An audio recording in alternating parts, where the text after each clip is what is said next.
माननीय Shri Rahul Gandhi ji.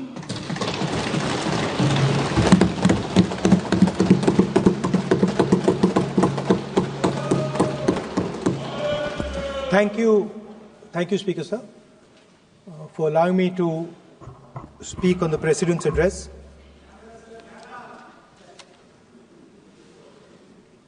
Camera. Thank you. Double thank you, sir.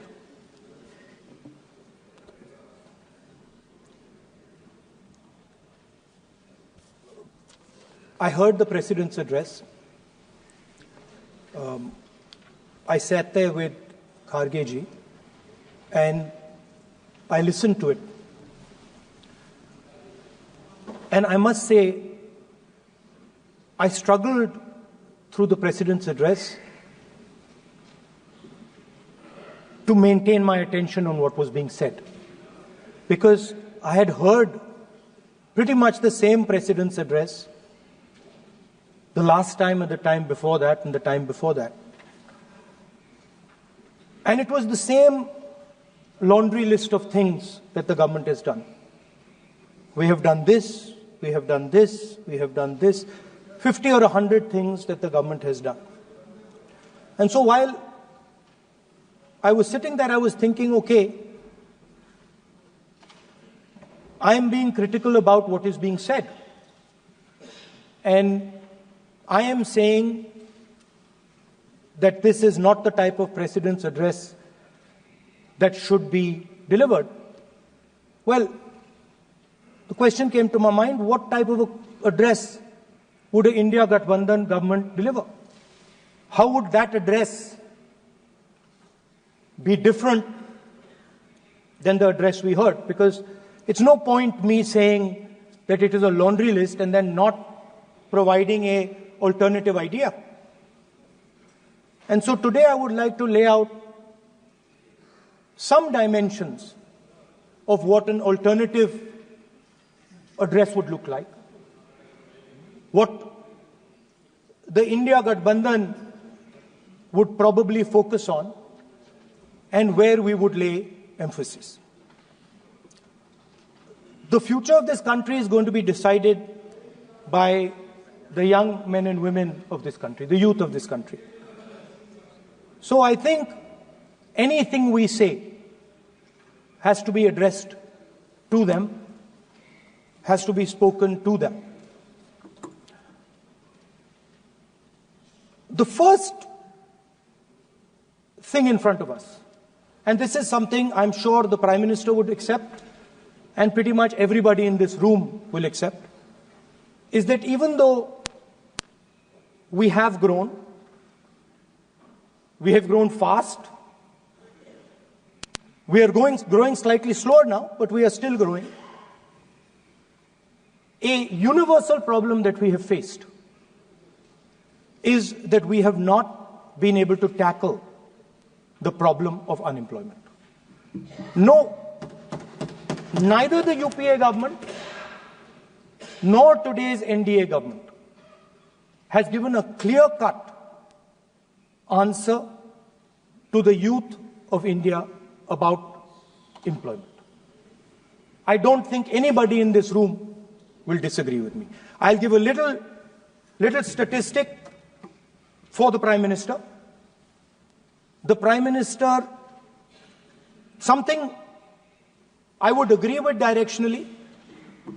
The Prime Minister proposed the Make in India program. I think a good idea.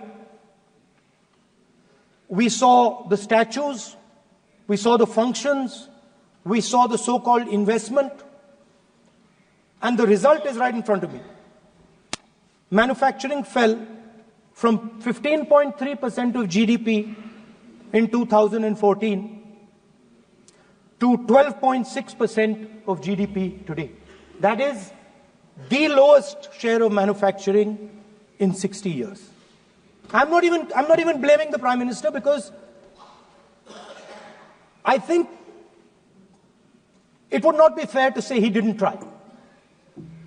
I could say that the Prime Minister tried, and I think conceptually Make in India was a good idea, but it's pretty clear that he failed. because manufacturing went from 15.3% of GDP to 12.6%. So the first question that any alternative vision would answer to the youngsters of our country is, okay, what and how are we going to solve this problem of employment? Any country basically organizes two things. You can organize consumption, and then you can organize production. Modern way of saying organizing consumption is services. Modern way of saying organizing production is manufacturing. But there is more to production than simply manufacturing. For example, agriculture also is about production. Now, pretty much every government since 1990 has done a decent job on consumption, on organizing consumption. Which are the companies that organize consumption? Uber organizes consumption. Reliance organizes consumption. Adani organizes consumption. But we have, as a country, failed in organizing production. We have excellent companies that try to organize production. They are the Mahindras of this world. They are the Bajajs of this world. Part of Tata's organizes production, but the record of the country on organizing production is dismal. And essentially what we have done is we have handed over the organization of production to the Chinese. So this mobile phone, even though we are saying we make this mobile phone in India, that is not a fact. This phone is not made in India. This phone is assembled in India. All the components of this phone are made in China. The network that has produced this phone is made in China, is owned by China. So every time we use a phone, every time we wear a Chinese shirt, a Bangladeshi shirt, every time we wear a pair of Chinese sneakers, we are paying a tax to China. Because some Chinese youngster is earning a salary to make or to produce that product. So the first message I would give in a presidential address would be that India has to focus completely on production. Because if we do not focus on production and we continue to focus only on consumption, we will find that we will run huge deficits, we will increase inequality, and eventually we will run into a serious problem. Social problem because of unemployment, which we are already facing. If you look at the numbers of the amount of people who are in jail, if you look at the numbers that are spent on internal security, if you look at the numbers spent on our police forces, they're all spiraling. They're all rising. And everybody understands that social tension is on the rise in India. So now the next question comes, okay, so where is this employment going to come from? What is India going to produce? And for that, I'd like to tell all the youngsters of this country that there is a revolution taking place, an exciting revolution. The world is transforming completely. And the change that is taking place, at the heart of the change that is taking place, we are moving from the world of the internal combustion engine to the world of the electric motor. We are moving from petrol to batteries. We are moving wind, solar, potentially nuclear energy. So our entire way of moving is changing. And this is going to change every single thing. It is going to change warfare. It is going to change medical treatment. It is going to change education. It is going to change how we eat. It is going to change every single thing. Now, the last time there was a revolution, called the computer revolution, the government of India had a clear focus. We looked at that revolution. It was the Congress government. We looked at the revolution and we decided clearly that we are going to focus on the development of software. And we rode the wave of that revolution. And today you can see the result. I remember people laughing I remember people laughing when the computer was being talked about. You mentioned Mr. Vajpayee. I respect Mr. Vajpayee, but Mr. Vajpayee gave a speech saying that computers are of no consequence to India.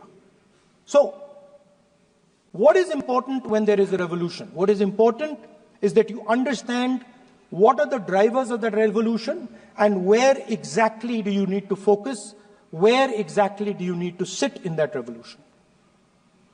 I said that this revolution is going to change everything. And I want the youngsters in this country to think about it. There is a war going on in Ukraine. The war in Ukraine is actually a war between the internal combustion engine and the motor, the electric motor. The electric motor is inside the drone, the engine is inside the tank. And if you look at what is going on in Ukraine, the tanks are dying by the thousands. And small little drones with electric motors, small batteries, not much bigger than that, are destroying the entire tank artillery infrastructure of both Ukraine and Russia. So the drone is the electric motor. The drone is the battery. The drone also needs to see. So the drone is a camera. In the same way, electric cars. The electric car is a motor. The electric car is batteries. The electric car is cameras. Robots are exactly the same thing. Robots are electric motors, multiple electric motors with cameras, with batteries. And this is what the revolution is going to look like. So there are basically 4 technologies that are driving this entire change in mobility. Electric motors, batteries, optics, and then on top of that, you can apply AI. Now I want to tell the youngsters of this country, people talk about AI. But it's important to understand that AI on its own is absolutely meaningless. Because AI operates on top of data. Without data, AI means nothing. And if we look at data today, there is one thing which is very clear. Every single piece of data that comes out of the production system in the world, the data that was used to make this phone, the data that is used to make electric cars, the data that is used to make basically all electronics on the planet today is owned by China. And the consumption data is owned by the United States. In China, the consumption data is owned by China, but in India, companies like Google, companies like Facebook, companies like Instagram, X, they own our consumption data. So if India wants to talk about AI, it has to first answer the question, what data is going to power that AI? And the answer today is India does not have that data. Neither does India have production data, neither does India have consumption data. We have handed our consumption data to the big American companies, and the production data we don't have anyway. So what would that vision look like? The first thing, we would start getting youngsters excited about this revolution. We would start to introduce the idea of a completely new way of moving, a complete revolution in how things move. We would start teaching our children in schools about batteries, about electric motors, about how these things combine, about how drones, robots, electric cars are structured, how they will work together. And most important, we have to start building a production network so that we can get access to production data. Now, what would we focus on? We would not give you a laundry list. China has at least a 10-year lead on India in this space. China has been working on batteries, robots, motors, optics for the last 10 years, and we are behind. So what would our president's address say to the youngsters? We will choose critical areas in each one of these technologies, and we will start to build capabilities in those areas. The second thing we would do, we would ensure that our banking system is not captured by 2 or 3 companies that basically do not allow you to build a production system. But our banking system is open, is dynamic, and is accessible to small and medium businesses and to millions and millions of entrepreneurs who want to take part in this revolution. Our foreign policy would take into account this revolution. When we talk to the United States, we would not send our foreign minister to invite our prime minister to his coronation. We would not send him 3 or 4 times, please invite our prime minister. Because if we had a production system and if we were working on these technologies, the American president would come here and invite the prime minister. So it is important to understand where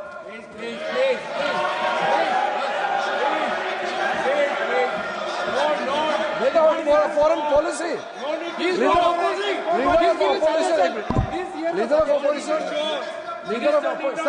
Leader of opposition cannot make such serious, unsubstantiated statement. This is related to the relation between 2 countries, and he is making an unverified statement about invitation of the Prime Minister of our country. Is matter of our dignity. How can you make such kind of statement? He is leader of opposition, sir. He should be responsible in making such statement. Sir, LOP is giving us very positive suggestions. Why they are worried, sir? For the country, he is giving. Leader of opposition has the information from any official source. He must inform the House. If leader of opposition has the information, please inform the House. Okay. Who has told you that foreign ministers visited for the purpose which you have mentioned? You must specify it. So, I'm sorry that disturbed you, that question. I apologize for disturbing your peace of mind. It's okay. I've apologized. I've apologized for disturbing your peace of mind. I'm sorry. Apologize for lying to the House. ऐसा नहीं होता है. तो serious होना चाहिए leader of opposition को. कम से कम देश के मामले में तो एक हो. देश के मामले में तो एक वॉइस से बोलना चाहिए. ये गलत बात है. ये ठीक नहीं है. लीडर ऑफ अपोजिशन को इस तरह का बयानबाजी नहीं करना चाहिए. ये गंभीर विषय पर चर्चा चल रही है. इसका गौरव विषय है. So we would start by telling our young men and women that they have to be at the forefront of this revolution. We cannot afford that the Chinese are at the forefront of this revolution. Number 1. Number 2, we would ensure that the absolute best experts on these technologies would talk to our students, would talk to our youngsters and guide them on what a future, on what these future technologies are going to do. We would make them partners in this revolution. Now,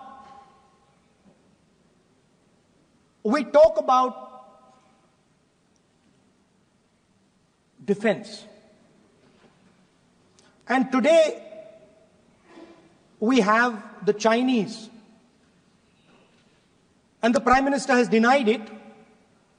And the army has contradicted the Prime Minister. It's true. The Prime Minister has denied it. The Prime Minister has denied it.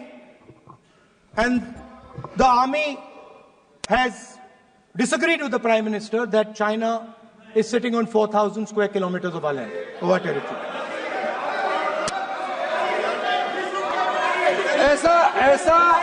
ऐसा इस सदन में अब मन चाहे बात नहीं बोल सकते हैं. ये बिल्कुल ठीक नहीं है सर. ये सीरियस मामला है. आप फॉरेन पॉलिसी पे, बॉर्डर इश्यू पर आप अपना कैसे मजाक बात कर सकते हैं? अपना मन गढ़ंत कहानी आप बना के बोल रहे हैं. ये तो बहुत सीरियस मामला है. विदेशी प्रतिपक्ष के नेता जो आप विषय बोल रहे हैं, उसके तथ्यों को Let me speak. सदन के पटल पे रखना. आप पानी. अनुरोध है लीडर ऑफ पोजिशन बोलिए, हम लोग शांति से सुनेंगे, ये आपका अधिकार है बोलने का, मगर आप मन चाहे ऐसे सीरियस इशू पे कैसे बोल सकते हैं? ये सीरियस मामला है। आप सदन में बोल रहे हैं, मर्जी से बोलते हो, फॉरेन मिनिस्टर का बात बोल देते हो, सीमा का बात ऑफिशियल वर्जन से अलग बात करते हैं, ऐसा मत बोलिए, ये देश के लिए ठीक नहीं है। आपको सीरियस होना पड़ेगा लीडर ऑफ ऑपोजिशन। ये गंभीर मामले को आप ऐसा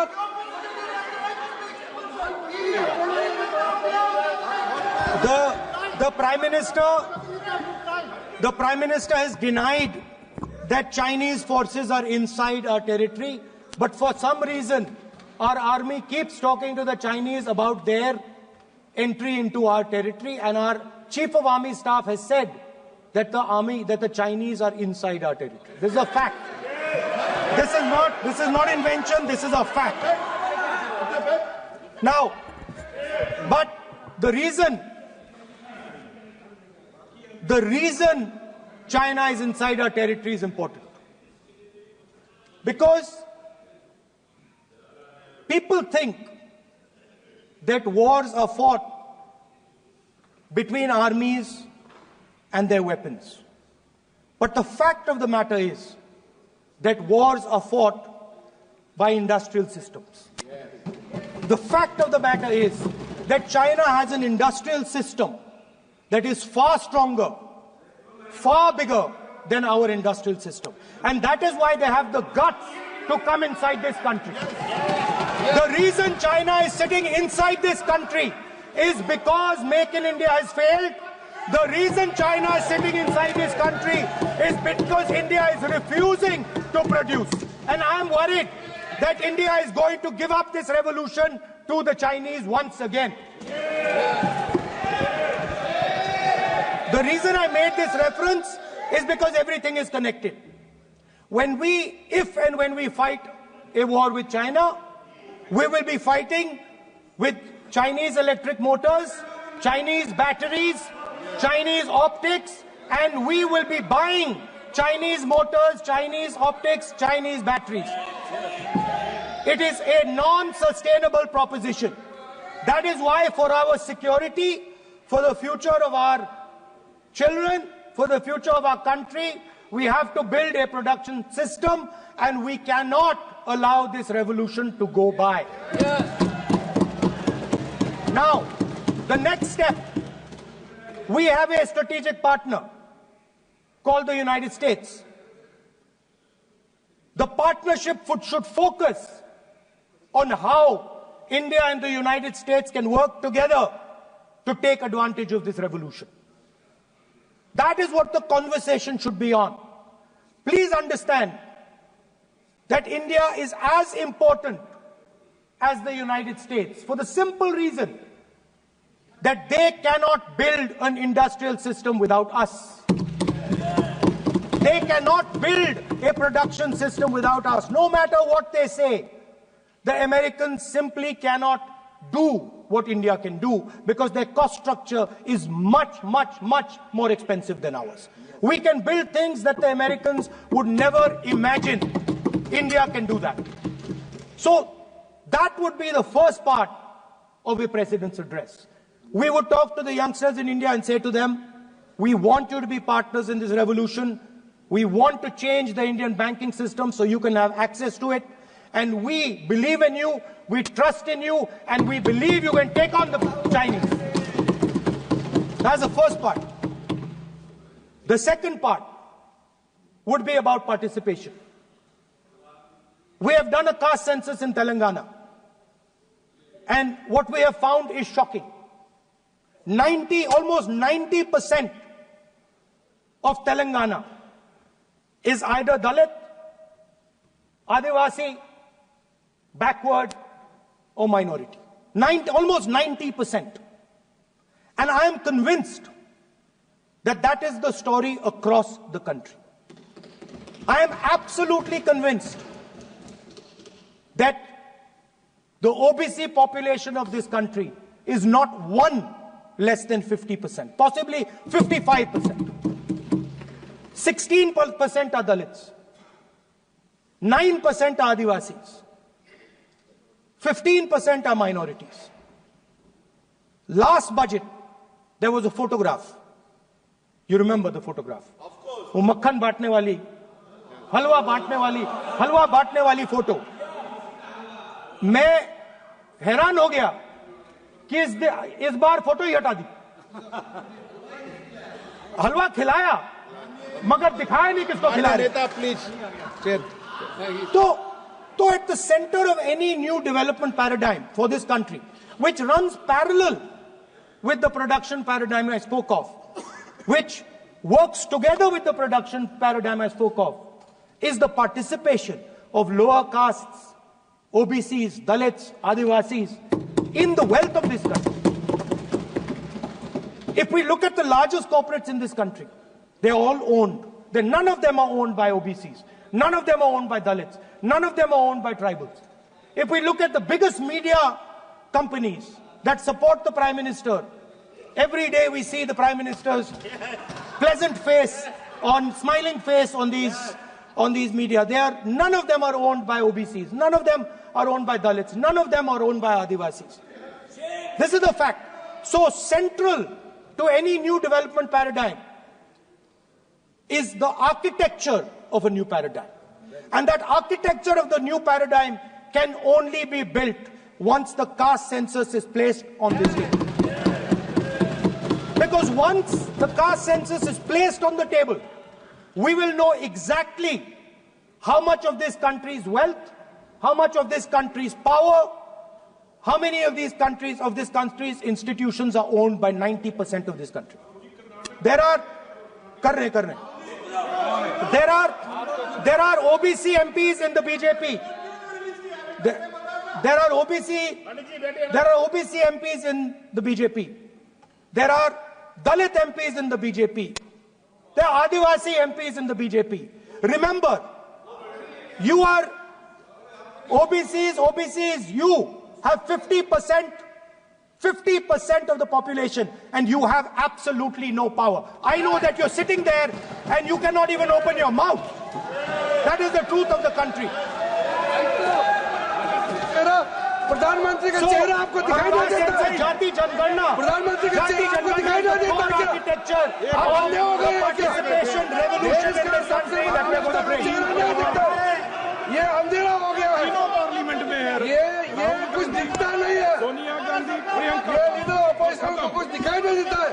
ओबीसी बात करते हैं. So the idea is, Speaker sir, the idea.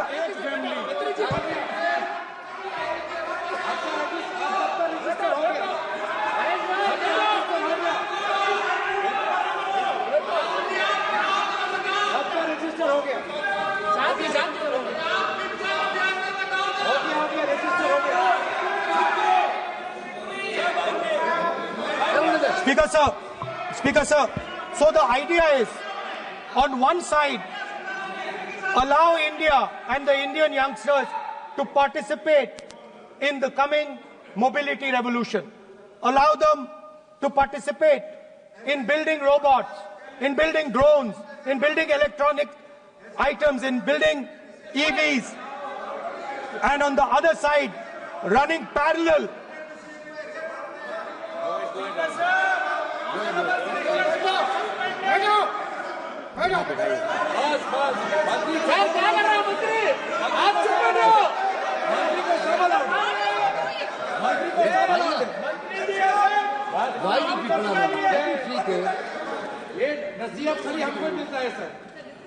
मैंने उनको ही मना किया. The country, Speaker sir. ऐसा नहीं है.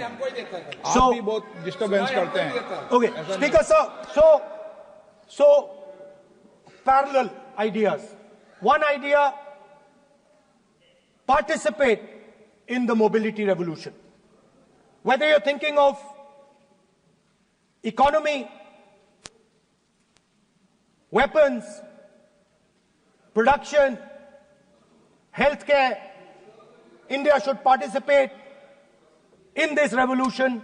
India should become the master of the electric motor, master of the battery, master of optics, and master of AI applied on top of that production system. Now imagine the power of AI when we apply it to the caste census. You imagine what we will do with AI and what we will do with the social revolution in this country when we start to apply AI on the data that we get from the car census. So we are going to run a parallel track. On one side, participation, revolutionizing the participation of Dalits, OBCs, Adivasis in the ruling of this country, in the institutions of this country, in distribution of wealth of this country. And on the other side, parallel track, challenge the Chinese and participate in the revolution and defeat the Chinese in electric motors, batteries, solar panels and wind. So that is the first two parts of any presidential election address that any India Gathbandhan leader would give you. The final, of course, we go back to the Constitution. This, our favorite, just like the production system is a weapon, just like Jati Jangarna is a weapon of transformation, this is what the entire architecture is built on. I remember before the elections, all of you were saying 400 par, and you were saying you would change this. And then I was glad to see that the Prime Minister walked in and then was forced to bow his head in front of the Constitution. It was a moment of pride for all Congress people that we had explained to the Prime Minister and to the whole country that no force will dare touch this. I know that the RSS has never accepted this. Mohan Bhagwatji has said that India didn't get independence in 1947. He has said that this constitution is meaningless. I know that that is at your heart. We will never let your dream come true. This constitution is going to rule India always. Now, एक minute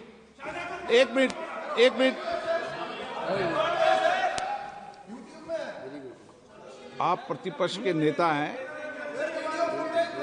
मेरा आपसे आग्रह है कि जो विषय आप रखें वह तथ्यों पर आधार पर रखें, उचित होगा। मैंने आपको पहले भी कहा, और जो सदन के सदस्य नहीं हैं उनकी चर्चा न करें। बताता हूं सर, मोहन भागवत आप नियम प्रक्रियाओं की पालन करें, आपसे अपेक्षा। सर, मोहन भागवत जी ने स्टेटमेंट दिया। मोहन भागवत का statement Sir, one second. We will authenticate. Speaker, sir. We will authenticate. Speaker, sir, Mohan Bhagwat ji made a statement saying that India did not receive independence in 1947. It received independence when the Ram Mandir was inaugurated. We will place that on the table. Now, sir, I would like to mention one small thing, but very important thing. Speaker, sir, this constitution is supported by this constitution is supported by the vote of our people.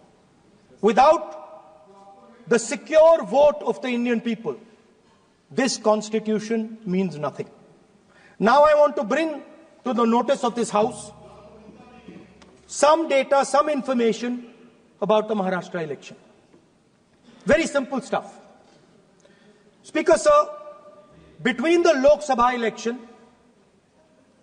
which the India Alliance won, and the Vidhan Sabha election, the voting population of Himachal Pradesh was added to the voting roll of Maharashtra. Meaning the entire population of Himachal Pradesh was added to the voter rolls of Maharashtra. Please understand what I am saying. In Lok Sabha, the difference between Lok Sabha and Vidhan Sabha was the population of Himachal. The entire population. Almost 70 lakh new voters suddenly arrived between Lok Sabha and Vidhan Sabha. Now, the most interesting part, and the Prime Minister is not looking at me. The most interesting part,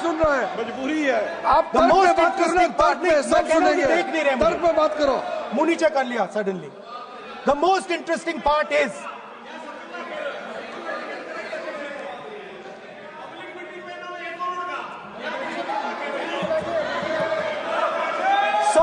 Sir, Maharashtra mein more voters were added in 5 months in Maharashtra than were added in 5 years in Maharashtra. जितने 5 साल में add हुए उससे ज्यादा 5 महीने में add हुए, आखिरी 5 महीने में लोकसभा चुनाव के बाद। सर, एक बिल्डिंग है सर शिरडी में, एक बिल्डिंग में 7,000 नए वोटर एक बिल्डिंग में ऐड हुए सर। एक बिल्डिंग में 7,000 नए वोटर ऐड हुए सर।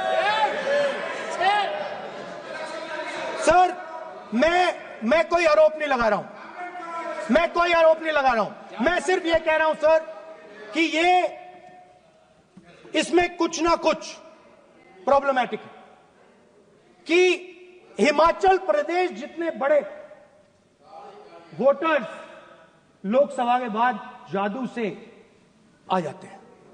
अब हम क्या कह रहे हैं, हमने इलेक्शन कमीशन से रिपीटेडली कहा है कि हम आरोप नहीं लगा रहे हैं, आप एक काम कीजिए, हमें लोकसभा की वोटर लिस्ट दे दीजिए, नेम एड्रेस और इलेक्ट्रॉनिकली दीजिए, और विधानसभा नहीं है।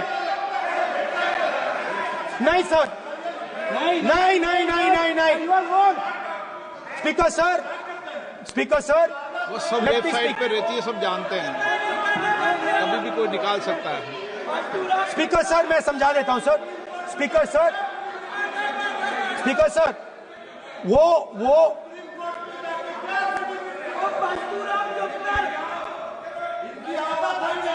Speaker sir, we have asked, speaker sir,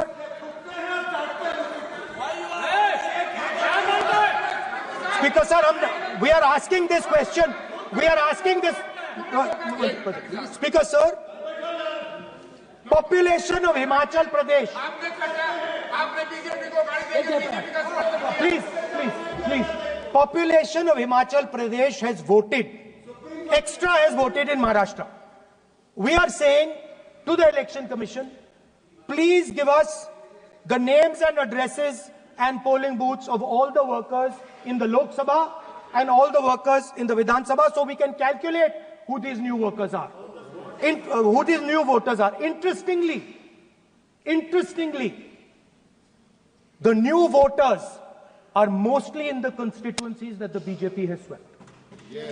Please understand, the new voters have been added mostly in the constituencies where BJP has swept. I am still not making an allegation. I am saying on the floor of the House that the Election Commission has to give the data of the Maharashtra elections to the Congress Party, to the Shiv Sena and to the NCP, so that we can see exactly where these voters have been added, who has been subtracted, who has been added, where they have been added. This is not an irresponsible request. This is a very simple request for them to fulfill. The reason I am saying this, sir, is because the rules have been changed. This is not just said in isolation. Speaker, sir, the election commissioner used to be chosen by the Prime Minister, Leader of Opposition, and the Chief Justice. Sir, the Chief Justice was removed from that committee. Why? Why? This is a question, sir. This is a question to the Prime Minister. Why was the Chief Justice removed from the committee? Now, in a few days, I am going to go to the meeting. I'm going to go to the meeting. There's going to be Mr. Amit Shah and Mr. Modi ji. And there's going to be me. 2 to 1. Why am I even going to the meeting? What is the purpose of me going to the meeting? I'm only going to the meeting to certify what Modi ji and Amit Shah ji are going to say. Right? Whereas if the Chief Justice was there could be a discussion. Chief Justice and Leader of Opposition could say, no, we don't agree. So, there seems to be a calculated strategy. Now, just prior to the Lok Sabha, the election commissioner was changed and 2 new election commissioners were placed. Yes. We know that the election dates were changed. Yes. We know that the elections were postponed. These are facts. These are not things I am inventing. So, in order to safeguard this constitution The entire opposition requests the data for the Maharashtra election. We request the data and the electoral voter list for Lok Sabha and the corresponding list for Vidhan Sabha. And I am very confident that the Election Commission will not give us this information. Speaker sir, that is broadly. So the third element of our President's address would be a determined defense of India's institutions, of our democratic system, and a re-look at our entire democratic framework, and the looking again at all the institutions that have been taken away from the people of India. So those would be the type of things that we would say in a presidential address. I'd like to finally say one thing. In the last, थोड़ा बढ़ा देता हूँ. अब मैं थोड़ा और खींचूंगा. अब और खींचूंगा थोड़ा. अब और खींचूंगा. So in the last, there is a background, a philosophical background to what I am saying. Essentially, what I am saying to the youngsters of India and to this house is that instead of focusing on multiple things, instead of telling us a laundry list, give us a strategy, give us a vision, make it clear, right? Now, there is a philosophical basis to this. There is even a deep philosophical basis to this. I showed you the picture of Shivji, which you didn't allow me to show. I showed that picture for a reason. What does that picture tell us? If you look at that picture carefully, it tells us focus carefully. Do not get distracted. Do not look here and there. Do the job at hand. So there is a philosophical basis to the speech I have given. I have not told the House and the country that we will do this, and this. This is the philosophy of Shivji. Say what you have to say, but be clear that you're going to do that one thing and don't do 56, 70 different things. So there is a link between our philosophical tradition, our religious tradition, and what I'm saying. And that is what India needs to do. India needs to connect the past, the values of the past. You talk about Sardar Patel ji, but you destroy Sardar Patel ji's values every day. You talk about Ambedkar ji, you destroy his values every day. You talk about Nehru ji. No, you don't talk about Nehru ji. Right? You bow in front of Buddha. You destroy what he says. So the point is, you have to be truthful to what you are. Right? And it is important that when you are giving a way forward to the nation, there is clarity. There is clarity of purpose. There is no hatred. There is no violence. There is no anger. Because these things are destroying our country. So my speech has not been angry, has not been nasty. My speech has been very polite, very kind. And I thank the Prime Minister for coming and listening to it.